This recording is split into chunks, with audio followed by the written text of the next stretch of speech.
Biblia en el libro de los Hechos, capítulo 10, por favor. Capítulo 10. Hemos estado estudiando el libro de los Hechos desde el principio, verso por verso. Nos encontramos en el capítulo 10, un libro maravilloso que básicamente nos habla de la transición entre el judaísmo y el cristianismo, entre el judaísmo y el cristianismo. Y como introducción, y muy propio para el día de hoy, quiero hablar un poquito sobre las misiones, porque tiene que ver todo esto con las misiones. ¿Qué son las misiones? ¿Qué implicaciones tienen las misiones? Déjenme leer un capítulo, perdón, se lo voy a leer únicamente, está en Romanos 10. Es la introducción del tema que vamos a ver el día de hoy.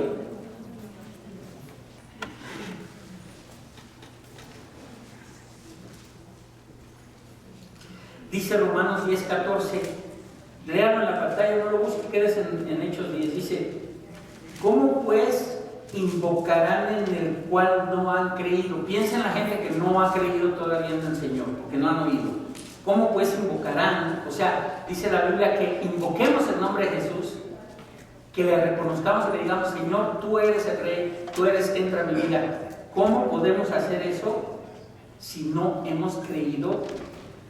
¿Y cómo creerán en aquel de quien no han oído? ¿Cómo va a creer alguien si no se le ha hablado de Cristo? ¿Y cómo oirán sin haber quien les predique? ¿Y cómo predicarán? ¿Qué es el principio de las misiones? Si no fueren enviados. ¿Y cómo predicarán si no fueren enviados?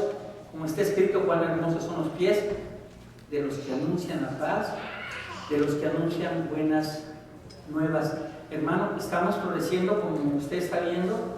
Pati nos hablaba aquí de un ministerio de oración, de venir a exaltar al Rey, y tenemos un ministerio de misiones que es un proyecto todavía, pero que gracias a Dios está Dios bendiciendo. Y le quiero decir algo: nosotros como creyentes tenemos la necesidad de identificar si Dios puso en mí un corazón de misionero.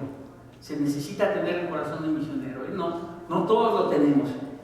O sea, y yo soy responsable de identificar quién está para las misiones. ¿Qué tiene que ver esto con lo que estamos predicando en Hechos 10? El derribar murallas, hermano. Ir a misiones, ir a otros países, es enfrentarnos a otras culturas, a otras personas, a otros idiomas, a otros grupos étnicos, y tenemos que alcanzarlos. Hermano. Cristo dijo en la Gran Comisión: id por todo el mundo y predicar este evangelio a toda criatura, a toda nación. Es un llamado del Señor, ¿verdad? Entonces, que Dios permita verdaderamente poner esto en los corazones para que sepamos quiénes son parte de nuestro equipo misionero. Y le quiero decir que aunque usted no sea parte o no sea misionero, hay 3 responsabilidades que tenemos en la iglesia. 3 responsabilidades que tenemos en la iglesia con respecto a las misiones. Primero, orar. Orar por ellos, orar por las misiones, orar por las naciones, orar por todo el movimiento misionero. Segunda responsabilidad, apoyarlos económicamente. Todos los misioneros se les sostienen. A todos los misioneros se les sostienen.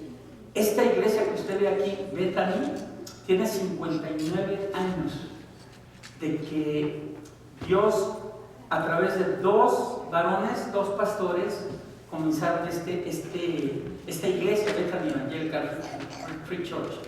Hace 9 años yo estuve presente en la celebración de sus 50 años. Miren, nosotros tenemos 10.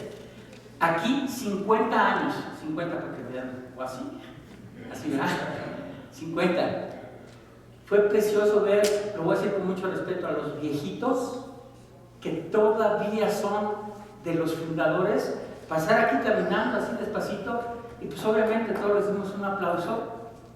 Ellos comenzaron esta obra, y déjenme decirle, todo esto que usted ve, todo eso que ve el estacionamiento, todo el edificio, todo lo que tenemos, es una respuesta de Dios, porque esta iglesia, la iglesia americana, a mí me consta, porque yo sé porque yo estoy parte del staff, un porcentaje bastante grande, de arriba del 25%, lo dedican a sostener misioneros en Rusia, en China, en Senegal, en Etiopía, en todas partes se sostiene a los misioneros.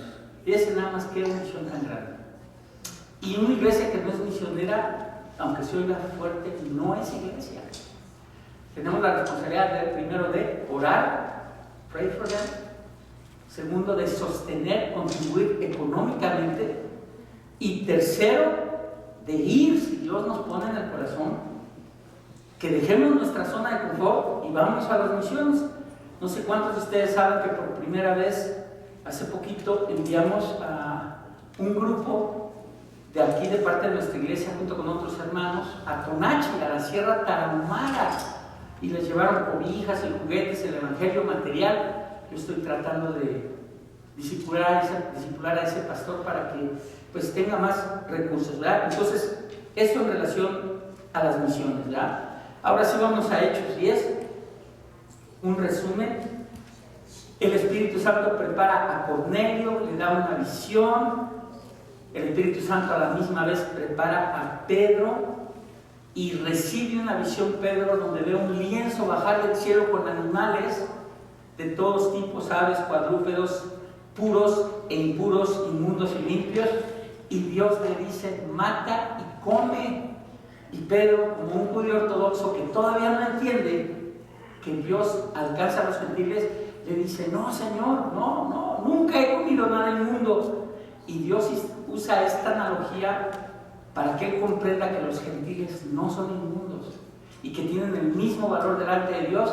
Y entonces aquí vemos el plan de Dios alcanzando a todos los seres humanos, judíos y gentiles. Dice la Biblia: ya no hay judío, ya no hay gentil, todos somos uno, y se forma el pueblo de Dios, que es la iglesia, hermano, el cuerpo de Cristo. Fíjense nada más qué cosa más hermosa.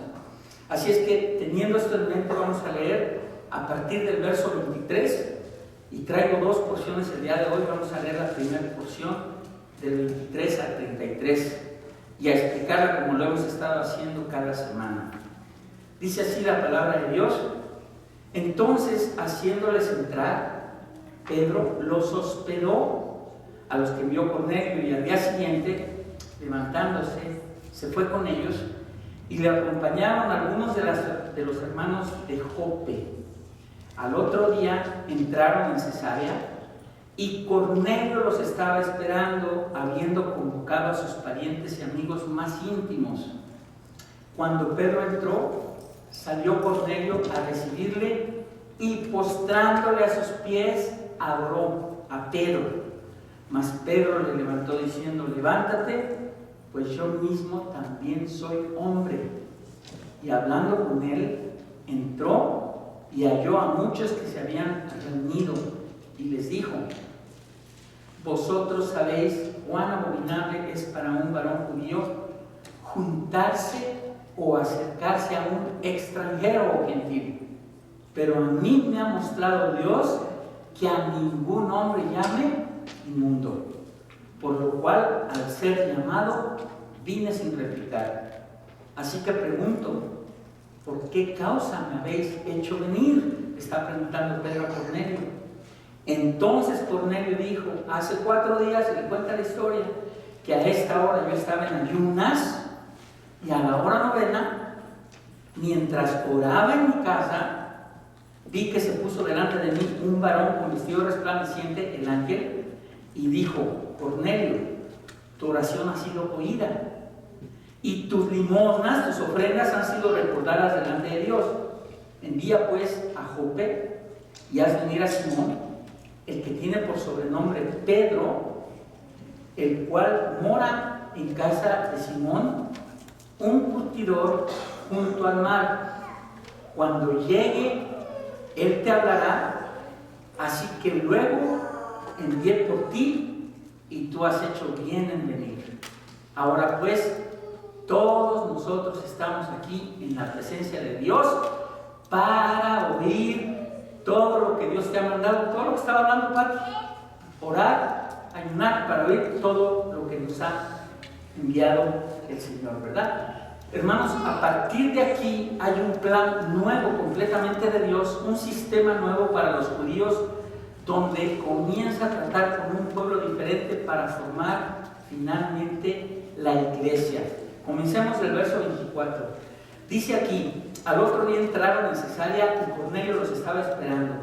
Ya Cornelio estaba listo para escuchar la voz de Dios. Esto es importante todavía. Y fíjense desde el 23, miren si Pedro no ha cambiado. Dice que hospedó a gentiles donde él se encontraba. Increíble que hospedara Pedro a gentiles. Ya Dios está transformando su corazón. Por ahí hay un capítulo 13 en Hebreos, no lo busque, habla del cristianismo práctico y dice en el libro de los Hebreos qué importante es la hospitalidad. Dice que sin saberlo muchos se hospedaron. Mensajeros incluye seres humanos y ángeles celestiales, cualquiera de los dos. Entonces Pedro hospeda ya a estos gentiles aquí y vemos que Dios está hablando ya al corazón de Pedro, ¿verdad? Y lo está completamente transformando, ¿verdad? Y después de eso, en el verso 24, nosotros vemos que Cornelio ya estaba esperando a Pedro la disposición de oír a Dios, está tan deseoso que a quienes había invitado, a su familia, a amigos, que todos los que se puedan sean salvos, sus personas más cercanas de Cornelio, ¿verdad? Y aquí tenemos una aplicación, una pregunta. ¿Existe este deseo en nuestras vidas?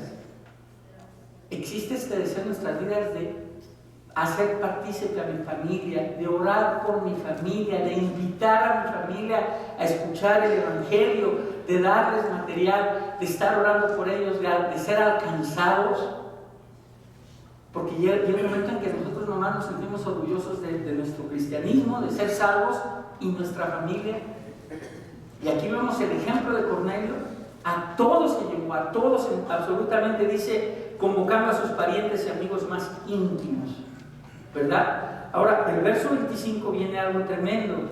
Dice que cuando entra Pedro, Cornelio lo primero que hace es adorarle, se postra y lo adora. Ahora, recordemos, Cornelio no conoce al Señor. Cornelio no está haciendo algo que él sepa que está equivocado. Él en agradecimiento se le postra a Pedro. ¿Sí? Esta palabra procuneo, adorar, es postrarse en las rodillas, poner la frente en el piso. Es una expresión física para mostrar mi amor por este mensajero. No estamos diciendo que está bien, porque vean lo que hace Pedro inmediatamente.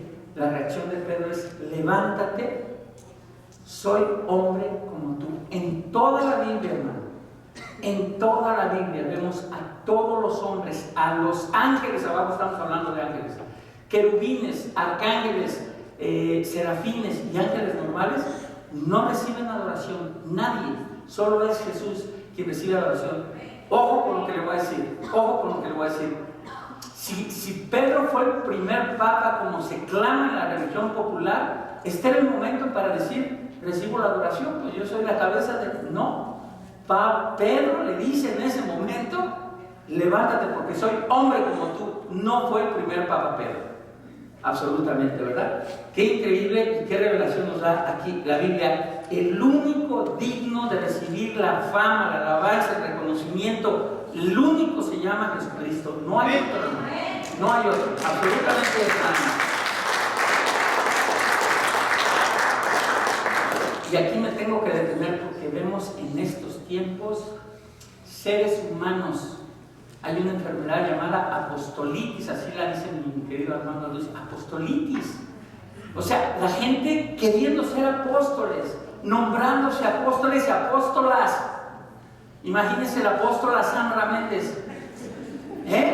A ver, imagínense nada más con guardaespaldas, hermano. O sea, vemos todo este deseo de fama, de poder, porque no hay otra cosa detrás de eso, porque en 2000 años, desde que los desde que los apóstoles, Pablo, que fue el último y se le aparece Cristo, desde entonces nadie en 2000 años, nadie, los más grandes hombres de Dios que han existido, los más grandes, Livingstone, Hudson Taylor, Charles Spurgeon, todos ellos, nadie osó llamarse apóstol nunca, hasta hace 25, 30 años que empezaron a nombrarse apóstoles, y lo único que buscan es fama, popularidad, prestigio, poder, dinero. Son las estrellas del Evangelio. Ya no hay apóstoles apedreados, hermano, ya no hay apóstoles apedreados.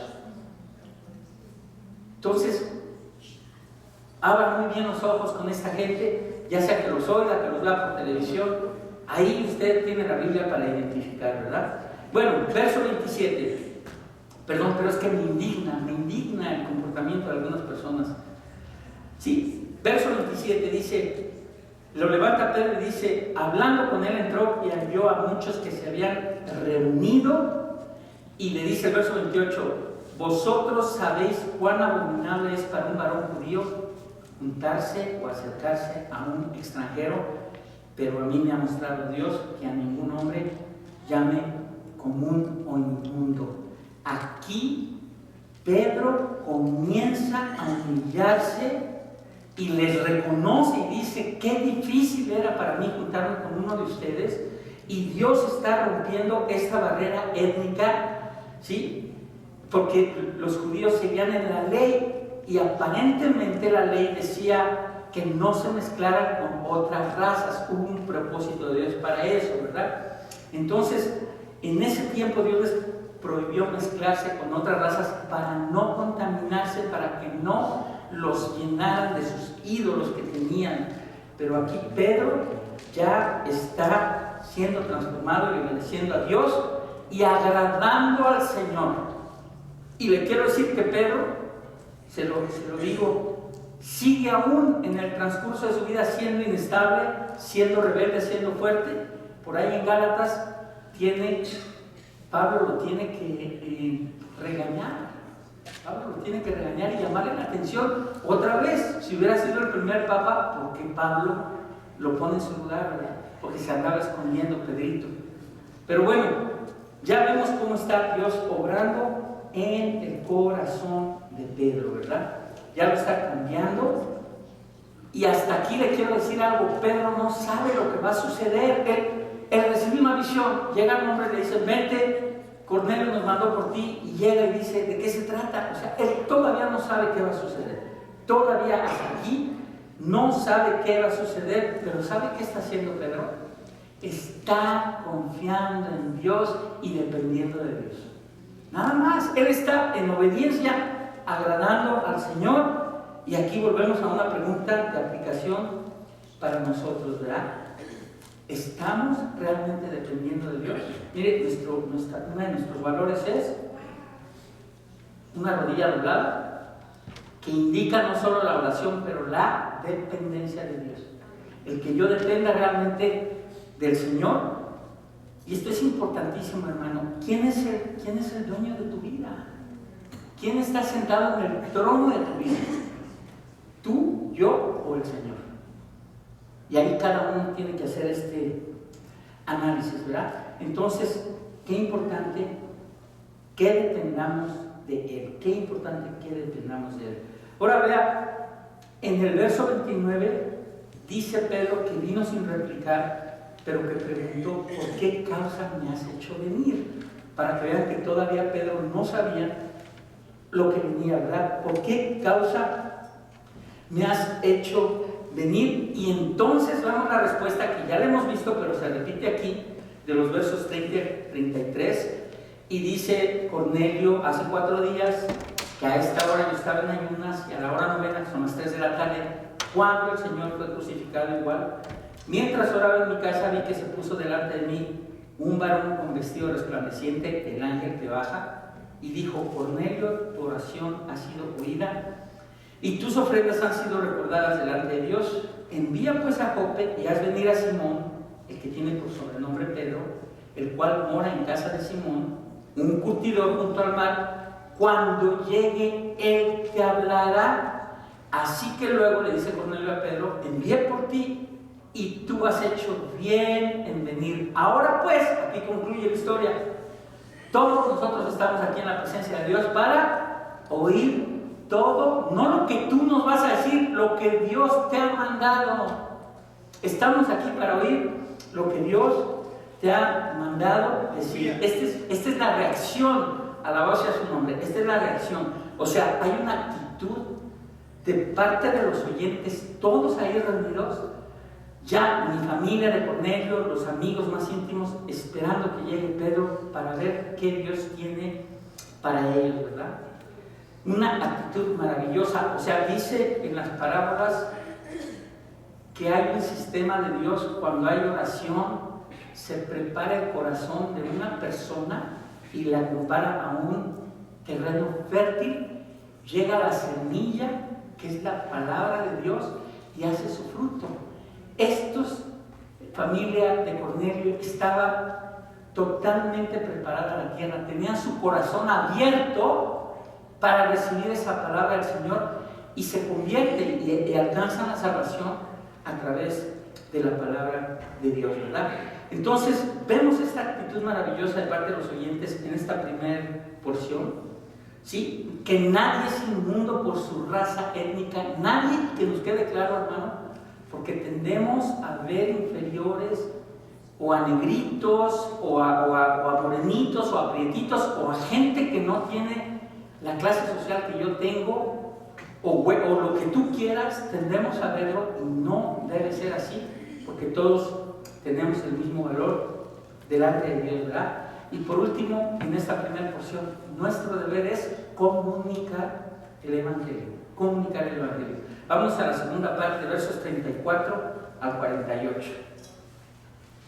Dice así: entonces Pedro, ya no se repite la historia, abriendo la boca dijo, mire qué precioso, lo vamos a leer en una porción y luego lo explicamos verso por verso. Entonces Pedro, abriendo la boca, dijo: en verdad comprendo que Dios no hace acepción de personas, sino que en toda nación se agrada del que le teme y hace justicia.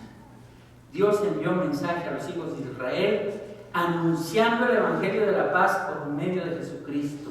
Este es Señor de todos. Vosotros sabéis lo que se divulgó por toda Judea, comenzando desde Galilea, después del bautismo que predicó Juan, cómo Dios ungió con el Espíritu Santo y con poder a Jesús de Nazaret, y cómo éste anduvo haciendo bienes y sanando a todos los oprimidos por el diablo, porque Dios estaba con él. Y nosotros somos testigos de todas las cosas que Jesús hizo en la tierra de Judea, testigos que lo vieron, y en Jerusalén, a quien mataron colgándole en un madero.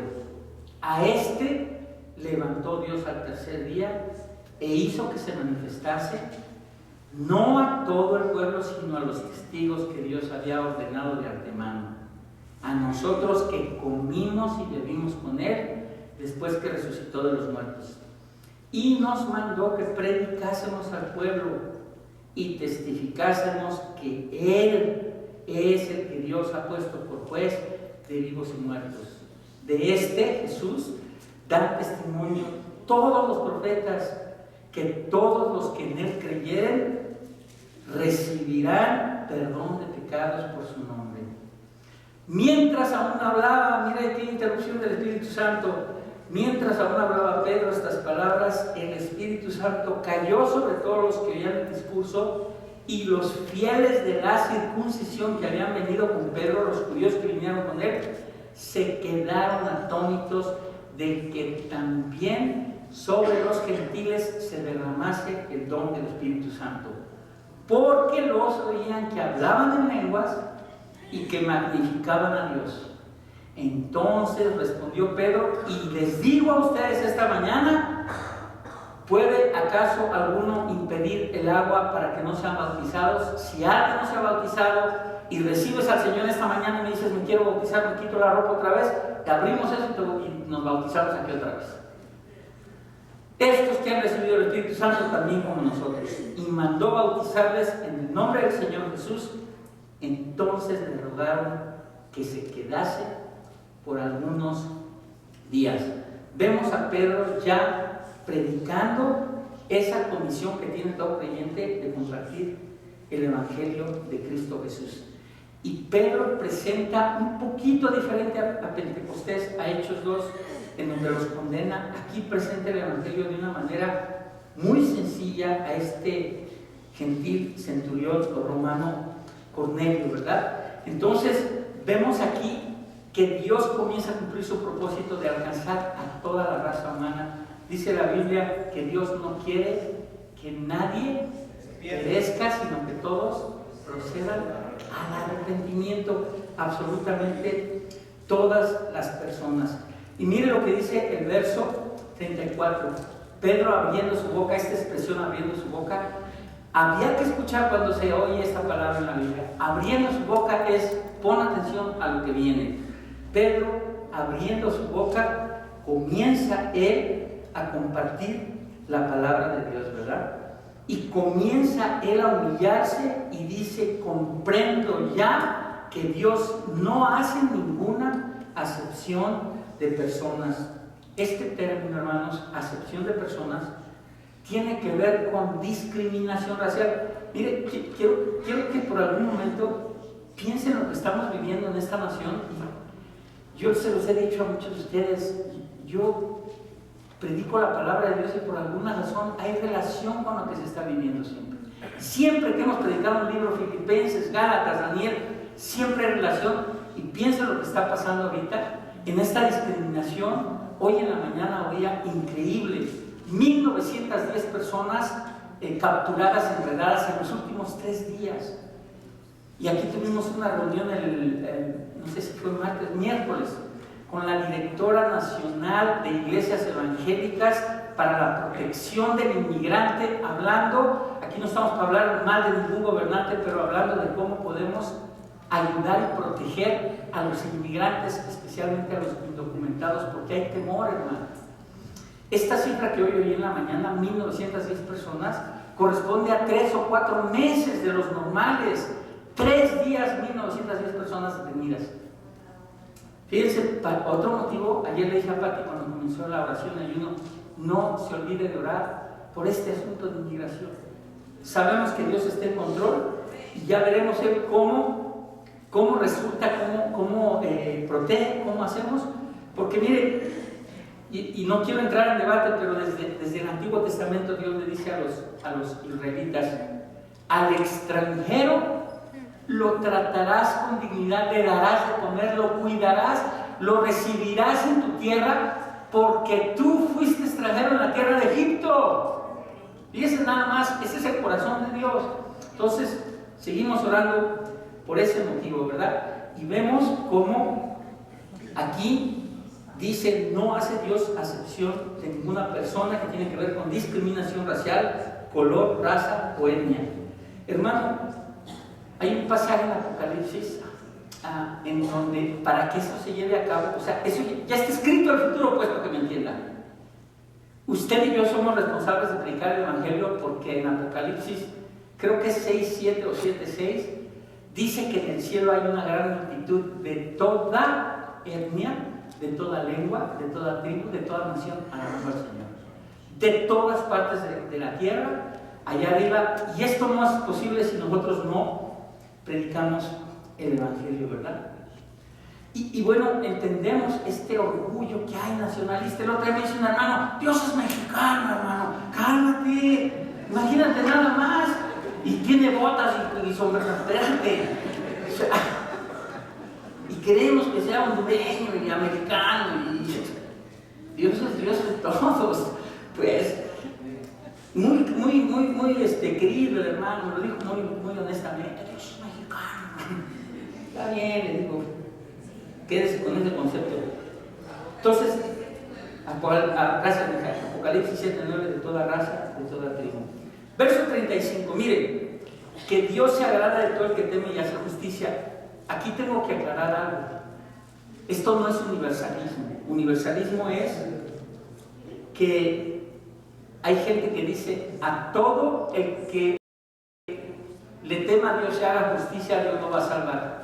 No, aquí está hablando principalmente de la idea que Dios verdaderamente se agrada de quien le busca y de quien hace justicia, ¿verdad? Esto es importante. Y este centurión romano Cornelio era temeroso de Dios, buscaba a Dios y hacía justicia y tenía testimonio en toda la nación de ser una persona temerosa de Dios y hacer justicia, ¿verdad? Entonces, al decir esto, Pedro, de que él comprende que Dios no hace acepción de personas, está diciendo: yo entiendo mi arrogancia étnica que yo tenía antes, que no podía verlos ustedes, pero ya comprendí, dice, ya comprendí lo que me dice el Señor, que tengo que ver a todos los seres humanos iguales, ¿verdad? Eso es lo que hace Pedro. Ahora, verso 36, comienza él a predicar el Evangelio y dice: Dios envió mensaje a los hijos de Israel anunciando el Evangelio de la paz por medio de Jesucristo, este Señor de todos. En todos los mensajes que tú veas que Pedro habla, el centro del mensaje es Jesucristo. Todo el centro de la Biblia, hermano, lo estudiamos en los estudios bíblicos, desde Génesis hasta Apocalipsis. Hay algo que se llama el hilo de sangre. En todo está escondido Jesús, en todas las fiestas de los judíos, en cada parte, en los sacrificios, en la fiesta del Purim, en todos lados está Jesucristo. Él es el espíritu de la profecía, Él es el Logos de Dios, hermano. Todo es Jesucristo. Y por eso tratamos, aunque a veces nos bajamos de la cruz un rato porque le echamos ahí sabor, pero tratamos de que incluso los cantos sean cristocéntricos, hermano. Cristocéntricos. Él, la cruz, lo que Él hizo, no yo, hasta donde podamos, ¿verdad? Hasta donde podamos. Entonces, precioso que Pedro predica el Evangelio del Señor Jesucristo, ¿verdad? Si usted le deja una tarea para usted, para su enriquecimiento, si usted lee el capítulo 2 de Efesios, de los versos 11 al 19, Efesios 2, del 11 al 19, habla de ese derrumbamiento de esa barrera. Es una tarea que le dejo. Efesios 2, del 11 al 19, en su casa, habla del derrumbamiento de esa barrera entre gentiles y judíos, y que Dios rompe esa barrera y hace un solo pueblo de los dos, ¿verdad? Y todo esto está desde el Antiguo Testamento, hermano. Miren, en Juan 10, usted se acuerda que en Juan 10, el capítulo 10 habla del pastor que cuida sus ovejas. Y en el capítulo 10, Jesús les dice: tengo otro rebaño al cual también tengo que alcanzar. Y ahí está hablando de nosotros, Señor. Tengo otro rebaño al cual también tengo que cuidar, ¿verdad? Y ahí estamos usted y yo. Por eso estamos usted y yo el día de hoy aquí, porque, y esto es algo profundísimo teológicamente, por el rechazo de Israel a Dios, nos injerta el Señor, nos injerta a los gentiles, y aquí estamos dentro ya de esa gloria eterna que vamos a participar, ¿verdad? Bendito sea Dios. Y esto le sigue pasando a Israel, hermanos. Lo hemos estado estudiando. En Israel no se reconoce a Jesús como el Mesías. En Israel, escúcheme, muchos rabinos ortodoxos caraítas no leen Isaías 53, no lo leen, se lo saltan. Fíjense qué, o sea, hace cuenta que, o sea, ¿para qué? Qué tremendo es ese asunto, ¿verdad? Gálatas tampoco lo leen, porque ahí está descrito perfectamente ese misterio de por qué el Señor los tiene ahorita ahí en la banca, ¿verdad? Los tiene en la banca a los de Israel. Verso 37 dice así: vosotros sabéis lo que se divulgó por toda Judea, comenzando desde Galilea, después del bautismo que predicó Juan. Me detengo con este bautismo que hoy bautizamos a la Darnia. ¿Por qué se menciona? ¿Por qué Lucas menciona después del bautismo? Déjame decirle por qué. Antes del bautismo de Jesús hay un silencio en las Escrituras con respecto de su vida. O sea, usted lee Lucas 2 y dice que era bebé, cómo nació, lo empadronaron, y de repente dice que a los 12 años fueron a realizar otro procedimiento. Desde ahí hay silencio hasta que aparece a los 33 años y medio caminando, y Juan el Bautista está en el río Jordán y dice: he aquí el Cordero de Dios que quita el pecado del mundo. Ese que ahí viene, ese viene aquí. Y ahí comienza su ministerio el Señor Jesús. Hay silencio en las escrituras, esas películas que ves que haciendo pajaritos de tierra y ya se así vuelan. Pamplinas, como se llaman, pamplinas. Eso no es así, ¿verdad? Entonces, hay silencio después de los 12 años hasta su ministerio, que comienza precisamente cuando lo bautiza Juan el Bautista. Miren, verso 38, cómo Dios, aquí viene la clave, ungió con el Espíritu Santo y con poder a Jesús de Nazaret, y cómo anduvo haciendo bienes y sanando a todos los oprimidos por el diablo, porque Dios estaba con él. Pregunta, como lo hacemos en el estudio, no me conteste. Pues ¿cómo que lo ungió? Pues ¿qué no es Dios Jesús? ¿Por qué necesitabas unción del Espíritu Santo? Porque Filipenses 2 dice que Él se despojó voluntariamente de todos sus atributos. Él podía decir, ángeles, bajen, 500 ángeles, y esto, lo otro, nada. Tuvo dolor, tuvo tentaciones, igual que un ser humano. Necesitaba exactamente lo que tú y yo necesitamos, ser ungidos por el Espíritu Santo para tener poder para hablar de Él y hacer todas las cosas que tenemos que hacer, ¿verdad? Entonces viene esta autoridad que le da el Señor y empieza el Señor con un ministerio de poder increíble que está profetizado en Isaías 61. Usted lee Isaías 61 desde el verso 1 y dice: el Señor me ha ungido con su Espíritu Santo, y empieza a hablar todo lo que va a hacer Isaías, hablando proféticamente sobre Jesús, y nosotros vemos cómo las evidencias de los prodigios, señales y milagros que Jesús hizo, los mismos judíos, cuando va con Nicodemo, le dice: sabemos que eres hijo de Dios, porque nadie puede hacer las cosas que tú haces. Recuerden, hermano, porque hay un abuso actual de obras y milagros y señales y cosas. Recuerden, fue un tiempo especial en donde Dios se manifestó de manera increíble durante el libro de los Hechos, con señales, prodigios y milagros a través de unos cuantos apóstoles nada más y otras personas escogidas. ¿Estamos diciendo que no hay milagros hoy, ni señales, ni prodigios? No estamos diciendo eso. Estamos diciendo que ese fue un tiempo especial y que Dios en su soberanía, Él actuará en este tiempo como Él quiera, ¿verdad? Y de acuerdo a su palabra. Entonces, nosotros vemos cómo el Señor vino, y ¿qué fue lo que hizo la gente? Le mataron, le crucificaron a Jesús. Increíble. Lo dice Juan 1:12: a los suyos vino y los suyos no le recibieron. Los judíos no le recibieron. Pero yo le quiero decir algo que hablábamos en el estudio físico. Esta maldad, porque me han preguntado, la maldad, pastor, ¿por qué Dios permite la maldad? ¿Por qué un niño se le atraviesa el cráneo? ¿Por qué quedó tal persona de presidente? ¿Por qué existe esta maldad de los niños matándose unos a otros? Quiero decirle algo, hermano, y quiero que se lo grabe. Detrás de esta maldad del ser humano hay un plan perfecto, soberano de Dios, y nada se le escapa, y Él sabe por qué permite esto por un tiempo, para finalmente traer todo, como dice, a un estado ya en donde ya más no va a haber pecado, no va a haber lágrimas, en donde usted y yo vamos a estar en un milenio, vamos a estar en una eternidad que va a haber muchísimas cosas que no se nos revelan, maravillosas, hermano. Y como decía Andresito en la mañana, había ayudado a los jóvenes, esas promesas nos tienen que sostener, hermano. ¿De qué te vas a sostener? Perdóname que te lo diga, de tu cuenta bancaria se esfuma, se esfuma. Hazle un préstamo a un primo y vas a ver si no se esfuma, ya no lo vuelves a ver.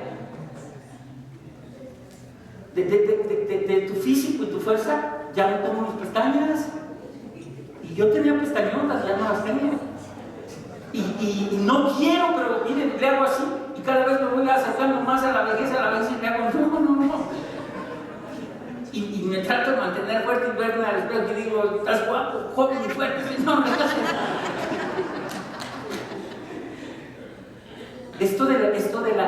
¿Sabe qué es el envejecimiento, hermano? Es el poder del pecado que corrompió todo. Corrompió todo el pecado. Se llama la ley, en Romanos se llama la ley de la corrupción. Todo se corrompe. Deje algo fuera del refri 3 días, adiós. Y nos vamos deshaciendo.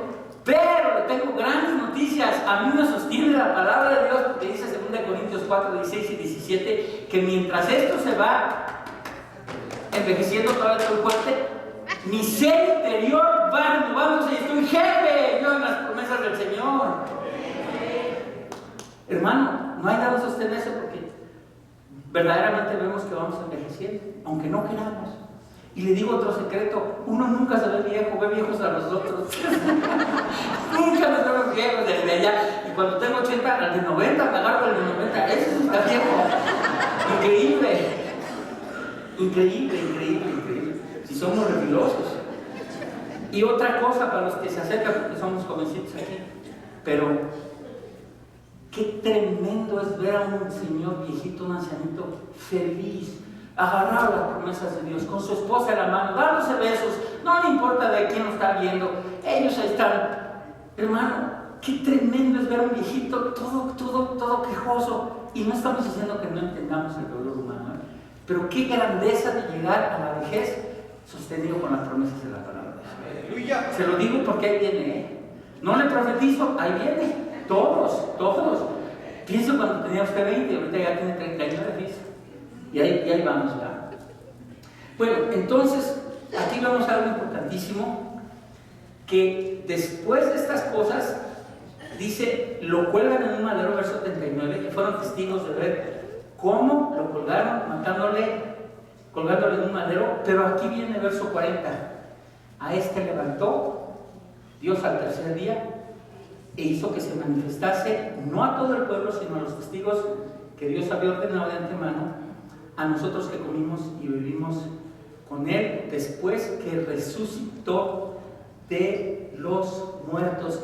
Hermano, la resurrección es la doctrina, la piedra fundamental del cristianismo.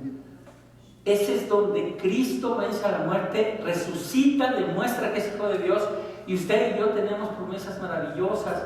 Si Él no hubiera resucitado, en vano nuestra predicación, y usted aquí es un loco escuchando otro loco. Ahí está, más que un carpintero, para que vaya a ver las evidencias de un arqueólogo que no creía en Dios, y al empezar, como dice Habacuc, las piedras hablarán, y empieza a ver las piedras y dice, wow, y dice más que un carpintero, o Jesús era un loco, o es quien es, no hay otra. Lea el libro para que vea qué maravilla de evidencias presenta Josh McDowell en relación. Todos los que conocen al Señor Jesús, al carácter de la Biblia, o sea, dicen, son evidencias, hermano. O sea, no hay manera de que yo pueda decir que esto es verdad. Sí puedo rechazarle, pero no decir que no es verdad. Sí puedo rechazar, pero no decir que no es verdad, ¿verdad? Y nosotros vemos aquí algo importantísimo. En toda predicación tiene que ir acompañado de la resurrección de Cristo. Si mi predicación se queda nada más en la cruz, si nada más hablo del infierno, no. Tengo que hablar de la resurrección de Jesucristo. ¿Quiere usted saber los elementos de la resurrección? Del Evangelio están en 1 Corintios 15:3. Se los digo, Cristo murió en una cruz por nuestros pecados, conforme a las Escrituras. O sea, todo estaba ya profetizado desde miles de años antes, todo lo que iba a pasar, conforme al plan redentor de Dios. Fue sepultado, resucitó al tercer día y le apareció a más de 500, con los cuales comió, y muchos vivían en ese tiempo. Esta resurrección es fundamental cuando nosotros compartamos el Evangelio. Y dice aquí que no a todos, nada más a 500. Usted lo lee en 1 Corintios 15, cómo el Señor se le aparece a más de 500 antes de ascender al cielo, ¿verdad? Mensaje muy similar al que Pedro había hecho 14 años antes en Pentecostés. Ahora, mire, verso 40, a este levantó Dios al tercer día e hizo que se manifestase no todo al pueblo, sino a los testigos que Dios había ordenado de antemano, a nosotros que comimos y bebimos con él, después que resucitó los muertos. Y nos mandó que predicásemos al pueblo, aquí viene otra enseñanza preciosa, y testificásemos que Él es el que Dios ha puesto por juez de vivos o muertos, de vivos y muertos. Hermanos, hay un día, y esto es importante también, en donde hay un juicio final, el día del juicio final. Se llama en la Biblia el juicio del gran trono blanco. Buenas noticias. Hay otro juicio que se llama el tribunal de Cristo para creyentes, el bema de Cristo para recibir recompensas que no nos merecemos, pero que el Señor puso ahí, en donde, nunca hay victoria todavía, en donde se le va a revisar su corazón, se le va a sacar una radiografía a su corazón, a su mente, todas sus intenciones, no hay escape. Puedes engañar a tu esposa, puedes engañar, yo puedo engañarlos a todos ustedes, el pastor mire qué bonito, no, si es bueno, no saben qué tengo adentro de mi corazón, los puedo engañar. Ahí una radiografía, y aunque grite y patalee, aquí está Ramirito, mira, memorizaban la Biblia para que te dieran un diploma nada más. Y la Sandrita acá danzaba porque le encantaba el jaripeo, mira. Y el pastor, no, pues ese está planeando algo grande. Desmancarlos a todos. No hay escape, hermano, pero precioso, dice 1 Corintios 3, que se va a revisar tu vida y lo que no sirve, madera en hojarasca, y lo que sirve, representado en piedras preciosas. Miren, Anderson, le gustaba el volumen, pero pues quería alabar al Señor. Póngale palomita, a ver, ahí, pásale para acá, para su corona. No hay escape, hermano. Nosotros no vamos a participar del juicio del gran trono blanco. Vamos a participar del bema de Cristo. Romanos 14, 2 Corintios 5. Apúntenle. El tribunal de Cristo, la clase que se acaba de echar Fabián en el seminario de Denver. Se la di toda, ándele, por una comida, por un lonche bueno. Ahí está, el bema de Cristo. Romanos 14, 2 Corintios 5. Vamos a estar ahí en ese bema de Cristo, hermano. Es algo maravilloso, que no hay escape, que me revisen aquí todo, Señor, lo que tú quieras. Ahí sácale todas mis intenciones, hermano, todas tus intenciones de tu corazón. ¿Ves? Lo que ni tu esposa sabe. Y llegando a ese juicio final, los que estén partícipes en ese juicio final, un juicio para ser arrojados, lo dice la Biblia, hermano, al lago de fuego. Al lago de fuego. Pero nosotros, Romanos 8:1, ninguna crino hay para los que están en Cristo Jesús, ningún juicio hay para los que están en Cristo Jesús. Ninguno, por lo que hizo en esa cruz, hermano, porque te lo merecías. Ningún juicio hay para los que estamos en Cristo Jesús. Increíble. Verso 43, ya para terminar, dice: de Jesús da testimonio todos los profetas, de que todos los que en él creyeran recibirán perdón de pecados por su nombre. Me quiero detener aquí, hermano. Si tú no conoces el perdón no has recibido el perdón de los pecados, hermano, pídele al Señor, dile: te reconozco como Señor y Salvador, perdona todos mis pecados, entra en mi vida, tú eres el Señor, tú eres el Hijo de Dios, tú vertiste esa sangre para que yo pudiera pasar una eternidad contigo, enséñame a vivir la vida que tú quieres. Pídeselo, hermano. Aquí ahorita te bautizamos, hermano. No huyas, yo no te quiero manipular. Yo huí por años y decía: no, sí, al rato, Señor, no, pues estoy bien, aguántame un rato, soy campeón, no, al rato. Gracias a Dios no me morí. Si no, allá, el pastor allá, chamuscado, y un chamusque que no acaba, no de esto, pues esto se acaba. Una cosa corporal ahí tremenda, ¿verdad? Aquí viene lo último. Mientras aún hablaba Pedro estas palabras, el Espíritu Santo cayó sobre todos los que eran en el discurso, y los fieles de la circuncisión, los judíos que habían venido con Pedro, se quedaron atónitos de que también sobre los gentiles se derramase el don del Espíritu Santo, porque los oían que hablaban en lenguas y que magnificaban a Dios. Entonces respondió Pedro: ¿puede acaso alguno impedir el agua para que no sean bautizados estos que no han recibido el Espíritu Santo también como nosotros? Y mandó bautizarles en el nombre del Señor Jesús. Entonces le rogaron que se quedase por algunos días. El Espíritu Santo interrumpe y desciende igual que en Pentecostés, y como está Pedro, comienzan a hablar en otras lenguas, hermano. ¿Quieres saber de las lenguas? ¿Qué piensan en Villanueva para Denver de las lenguas? ¿Creen en las lenguas? ¿No creen en las lenguas? ¿Cuántas lenguas hay? ¿Hay lenguas para mí? ¿Hay lenguas para la congregación? Véngase a los estudios bíblicos. Véngase a los estudios bíblicos. En todo absolutamente creemos, hermano, bíblicamente, todo lo que está aquí. Y desgraciadamente hay mucho abuso de este asunto. Se lo digo rápido. Gracias a Dios que se manifestó con lenguas para toda esa gente y de muchas maneras. En Hechos 2, todos oyeron el mensaje en sus propios lenguajes. ¿Sí? Y hay otro tipo de lenguas, pero hay partes en el libro de los Hechos donde desciende el Espíritu Santo y no se habla en lenguas. O sea, hay donde se habla en lenguas y hay donde no se habla en lenguas. ¿Por qué digo esto? Y cierro con esto. Porque hay iglesias que dicen, si no hablas en lenguas no tienes al Espíritu Santo. Error, hermano. Error, grave error. Y ahí tienes a los hermanos fingiendo, porque ya quiere a sus hermanos y le hacen y quién sabe cuánta cosa, para que me acepten. ¿Y sabe qué? El Señor a mí que me dé lenguas, pero yo no las voy a fingir. Que me dé lenguas Él. Hermano, increíble. Hay escuela para hablar en lenguas y te cobran. Hay escuela de profetas por si quieres ser profeta. Y ya cierro con la última empedradón. Si quiere la visión quíntuple, yo le digo dónde por $35. Increíble, increíble. Gracias, Señor, bendito seas por tu hermosa palabra. Gracias por habernos alcanzado, Señor. Gracias por tu don precioso del Espíritu Santo, Señor. Que nos llenas, nos unges a todos con diferentes dones, Señor. Estamos abiertos a lo que tú quieras, Señor, a donde tú nos quieras llevar, Señor. Si quieres que yo hable lenguas, que yo las hable, Señor.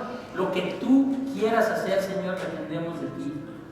Gracias te damos, Señor. Bendito seas por habernos alcanzado. Y nuestra responsabilidad es compartir el Evangelio, Señor. Predicarlo a toda criatura. Orar por las misiones. Orar por mi familia, Señor. Ser de buen testimonio. Agradarte a ti, Señor. Y ser honesto contigo, porque va a llegar un día en que tú saques todo lo que hay en nuestro corazón, mente y alma, y ahí se va a revelar, Señor. Desde ahorita mejor vamos a ser honestos contigo. Gracias, Señor. Bendito seas. Alabado sea tu nombre, en el nombre de Jesús. Amén. No dejar dar una palabra de aliento a alguien y que Dios me lo bendiga, hermanos.